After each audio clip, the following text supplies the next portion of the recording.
PRTC ইস্যুতে সরকারের নির্দেশের প্রতিবাদ জানিয়ে আজকে বিক্ষোভের ছাপ লক্ষ্য করা গেল রাজধানী আগরতলায়। সম্প্রতি রাজ্যের মন্ত্রিসভা থেকে ঘোষণা করা হয়েছে, সিদ্ধান্তের পর ঘোষণা করা হয় যে রাজ্যের যে সমস্ত সরকারি পরীক্ষা রয়েছে সেখানে পিআরটিসি বাধ্যতামূলক নয়।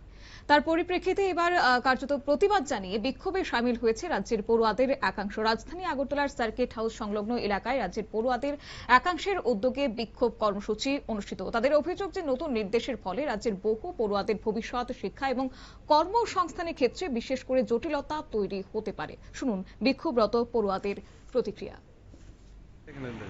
हम लोग यहाँ पे गवर्नमेंट ने जो पीआरटीसी जो एबोलिश किया है जॉब्स के लिए, उसका प्रोटेस्ट में आए हैं। बिकॉज अगर पीआरटीसी को एबोलिश कर दिया जाएगा तो फिर त्रिपुरा के यूथ्स ऑलरेडी इतना अनएम्प्लॉयड है और भी अनएम्प्लॉयमेंट बढ़ सकता है।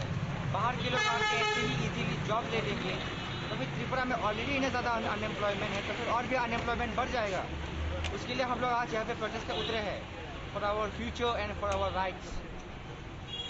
क्या नाम आपका? अमित देवर्मा।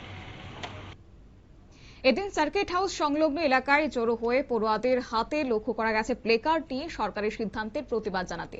তাদের অভিযোগ হচ্ছে যে রাজ্যের যারা স্থায়ী বাসিন্দারা রয়েছে তাদের স্বার্থ সুরক্ষিত রাখতে পিআরটিসির গুরুত্ব বজায় রাখা প্রয়োজন। বিশেষ করে সরকারি চাকুরি এবং বিভিন্ন সুযোগ সুবিধার ক্ষেত্রে রাজ্যের পড়ুয়াদের অধিকার যাতে ক্ষুণ্ণ না হয় সেই দাবিটাই তারা এদিন তুলে ধরেছেন। বিক্ষোভকারীদের বক্তব্য যে ত্রিপুরার বাসিন্দাদের স্বার্থে বিষয়টি বিবেচনা করে পিআরটিসি সংক্রান্ত সিদ্ধান্ত নেওয়া উচিত এবং সরকারের এই সিদ্ধান্ত যেন তারা পুনর্বিবেচনা করেন সেই দাবিটাও এদিন রাখলেন বিক্ষোভরত পড়ুয়ারা। নিয়ে নিচ্ছি ছোট্ট একটি বিজ্ঞাপন বিরতির সঙ্গে থাকুন।